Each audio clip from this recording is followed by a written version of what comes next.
Et bonjour à tous, bienvenue sur la chaîne de l'Examen Crypto. Nous sommes le mardi 17 octobre 2023, il est 8 heures à l'heure à laquelle je fais cette vidéo.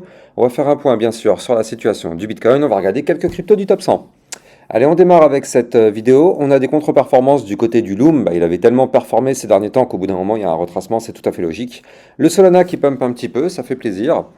Le X plus 11,2%. Bref, on va regarder tout ça en détail. Allez, on démarre bien sûr comme d'habitude avec notre Bitcoin en vue jour.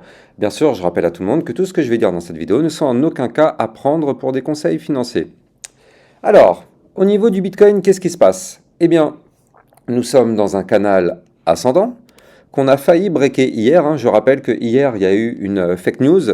Une fake news en fait qui consistait à dire que, a priori, l'ETF BlackRock serait, pardon, excusez-moi, validé. Alors qu'en fait, c'était pas du tout vrai. C'était juste une fausse information. Ça a été complètement démenti de toute façon par BlackRock. Il y a eu plein d'endroits où ça a été cité. Donc du coup, malheureusement, c'était une fausse information qui a fait faire un énorme pump and dump. Je vous avais mis l'alerte sur mon Twitter officiel. Les informations faisant état de l'approbation de fonds négociés en bourse ETF Bitcoin de BlackRock sont fausses. Donc voilà, c'est pour ça qu'on a vu hier quand même une très très belle performance du côté du Bitcoin, suivie d'une très belle contre-performance. C'est toujours comme ça que ça se passe. À chaque fois qu'il y a un pump, il y a toujours un dump associé. Et donc du coup, n'empêche, ceci nous a permis de voir qu'en cas d'approbation d'ETF, on aurait, parce que c'est pas la première fois, il y a eu aussi la dernière fois quelque chose à peu près similaire, une dizaine de pourcents de pump si si un ETF serait validé. Donc ce qui est quand même juste colossal. Je rappelle qu'un pump de 10% sur le Bitcoin, ça correspond à des milliards et des milliards de dollars. C'est juste hallucinant. En fait, je ne sais pas comment vous expliquer, mais c'est des sommes juste colossales que nous, à notre échelle, on ne peut pas comprendre en fait. C'est trop des sommes importantes en fait. Donc du coup, eh bien, là, il y a eu une grosse liquidité là, ici. Parce que tout le monde, effectivement, est rentré dans le bain en se disant que oui, si c'est approuvé, c'est bon, je rentre dedans. Au final, malheureusement, il y a eu des grosses liquidations qui ont eu lieu. Il y a eu des baleines qui ont perdu 45 000 dollars en l'espace de quelques minutes. Enfin bref, c'était un bain de sang sur le retour quand il y a eu la news qui a été avérée fausse. Malheureusement, là, ça a été un petit bain de sang quand même. Bref, quoi qu'il arrive. Au niveau de notre Bitcoin, nous voyons ici en blanc que nous sommes dans un canal ascendant. Donc tant qu'on est dans ce canal, nous sommes toujours en configuration haussière. Il n'y a pas de souci en soi particulier. Canal ascendant égale hausse. Donc là maintenant ce qu'il faut, c'est qu'on arrive à breaker de façon validée, confirmée avec un pullback compris, le haut du canal. Vous le voyez ici, on a failli le faire avec cette mèche qui a été cherchée bien plus haut. Malheureusement, on a clôturé dans le canal. Après, je dis malheureusement, mais en réalité, c'est propre quand même. C'est propre parce que regardez, on a fait un point haut ici, qui est plus haut que les points hauts qu'on avait fait là. Donc c'est-à-dire qu'on a fait un point haut plus haut que les précédents. Et un point bas d'ailleurs, ici, plus haut que les précédents. Donc là, ne nous détrompons pas, nous sommes bel et bien dans une tendance haussière. Maintenant, ce qu'on veut, c'est une clôture validée, confirmée, pullback compris en vue jour, déjà, au-dessus ici de ma résistance, comme quoi elle est vraiment chirurgicale celle-ci. Franchement, on est vraiment au millimètre près, regardez ça. Là, ça fait un bout de temps que je vous en parle, des 28 575 dollars. Et regardez ça. Aujourd'hui, on a été touché la résistance. On s'est fait rejeter par la résistance. Là, on est en train actuellement de vivre le rejet de cette résistance. Regardez cette mèche ici qui a été tapée au millimètre près la résistance. C'est quand même juste incroyable. Bref. Donc là, pour l'instant, tant qu'on n'arrive pas à breaker les 28 575, c'est pas la peine d'espérer quoi que ce soit. Nous sommes bloqués. Comme ça, c'est clair, net et précis. On est bloqué tant qu'on ne break pas les 28 575 dollars. Maintenant, si je dézoome un petit peu, je me mets en vue 4 heures et qu'est-ce qu'on voit? On voit que là, pour l'instant, donc du coup, on va compresser un petit peu entre deux niveaux. Donc le premier niveau qui était ici, 28 575, ça c'est le niveau que je viens de vous parler. Pardon, je vous dis des bêtises. Même au-dessus, 28 822 dollars. Ça c'est une autre résistance.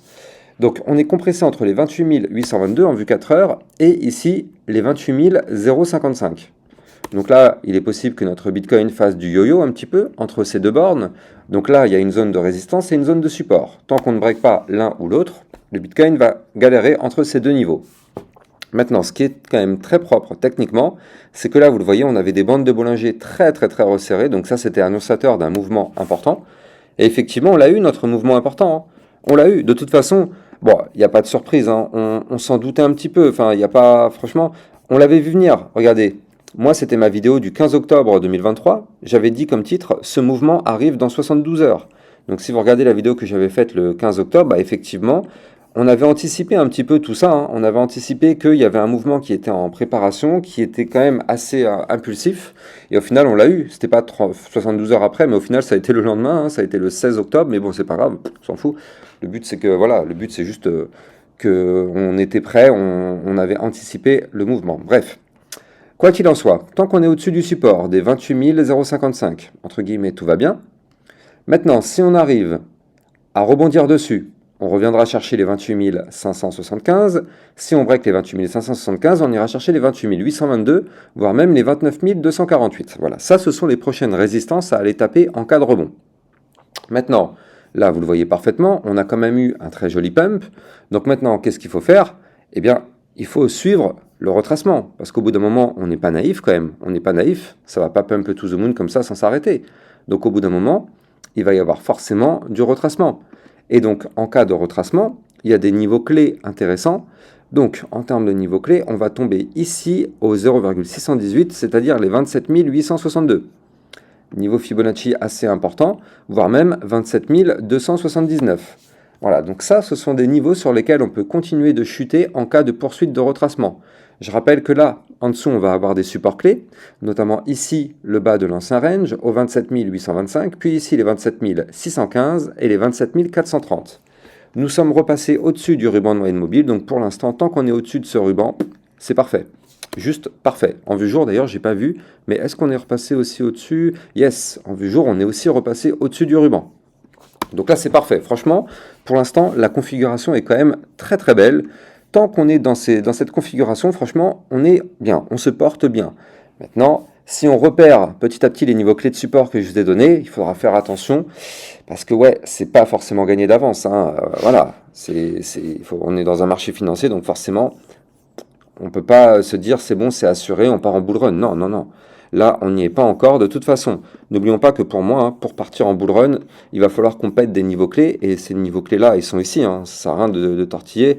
Là, ici, déjà, tant qu'on ne break pas cette ligne de tendance baissière, déjà, c'est mort. Hein, c'est même pas la peine. Hier, on a failli le faire. Mais de toute façon, il nous faut une clôture hebdomadaire. Vu que là, je suis en vue semaine, il nous faut une clôture hebdomadaire au-dessus de cette ligne de tendance baissière. Donc 28 150 $, tant que c'est pas breaké, faut pas espérer quoi que ce soit, hein. Au bout d'un moment, on est sous une énorme résistance, tant qu'on la break pas, il n'y aura rien. Bref, allez, on va faire un petit tour du côté des altcoins. Alors, bon, de toute façon, tout suit le Bitcoin, hein, ça vous le savez maintenant, je vous l'ai suffisamment dit. Maintenant, du côté du LTC, là en vue jour, ce qui est intéressant, c'est que, bah, effectivement, on pourrait breaker, pourquoi pas, ici la résistance qui est, elle a combien cette résistance? Elle est là.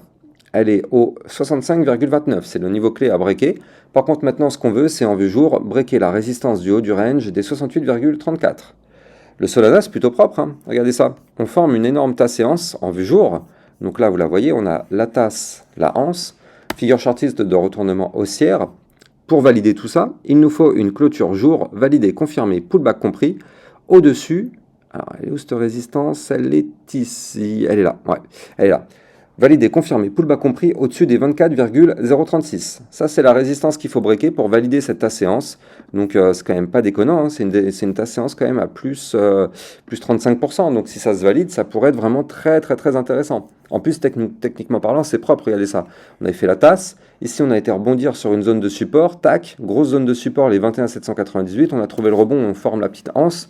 Franchement, c'est propre. Maintenant, il ne nous manque plus que la validation, confirmation et le petit pullback, hein, parce que si on valide, on fait quelque chose comme ça, on pullback et après ça décolle. En général, c'est comme ça que ça fonctionne. Donc, on va pas sentir, mais ça sent plutôt bon quand même.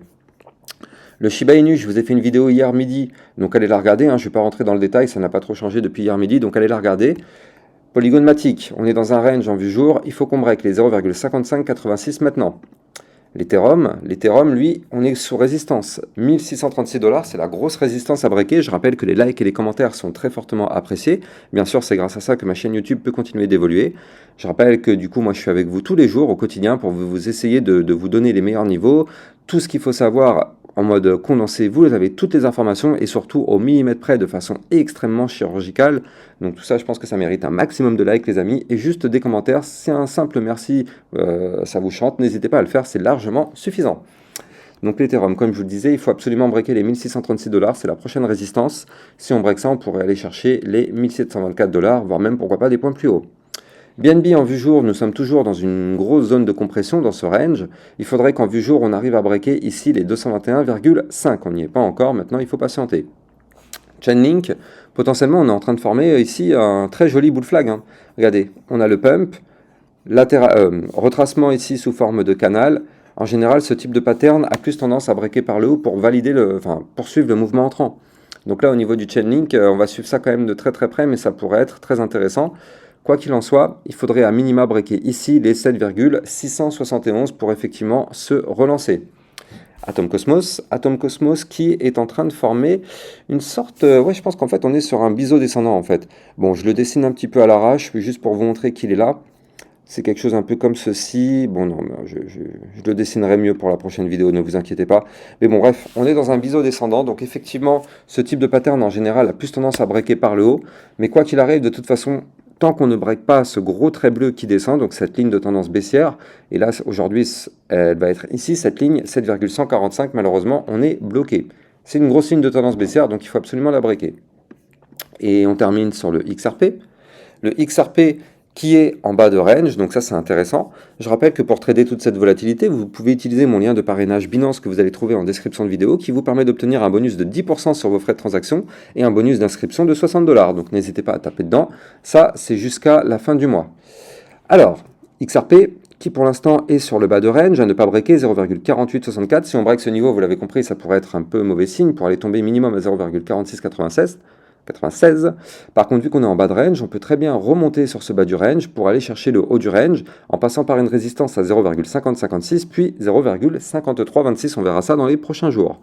Là, on voit au niveau du momentum MACD que ça y est, le momentum bear commence à s'essouffler, donc potentiellement on pourra avoir un momentum bull dans les prochains jours. On va suivre ça de toute façon sur ma chaîne YouTube, vous le savez, tous les jours. Quant à moi, j'ai plus qu'à vous souhaiter une excellente journée. Je vous dis à plus tard pour une prochaine vidéo. Ciao, ciao.